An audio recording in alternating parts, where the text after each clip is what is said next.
resounding yes.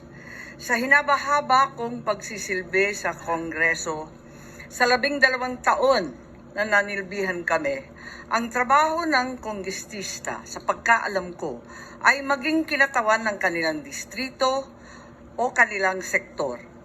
Bakit naman ngayon ay naging tagabantay na lamang sila ng humihiyaw na dambuhalang sanggol? Ginawa ng bonjing na armas ang impeachment. Ang dating para sana sa kaayusan ng sistema, ginagawang pampagulo, panakot at sandata laban sa mga kinaiinggitan, kinaiinsecuran ng mga lulong sa kapangyarihan. Galangin naman natin ang Korte Suprema. Huwag tayong umastang Supreme Court. Supremes pa. Wala namang ganun ah. Sa mga kapatid kong senador, paano tayo magiging dakilang mambabatas kung tayo mismo ay hindi susunod sa batas? Ang boses ng Korte Suprema ay boses ng konstitusyon. At kung sino man ang sasapaw sa boses na ito ay isa lang ang tono: ambisyon. Kaya naman, mag-move on na tayo.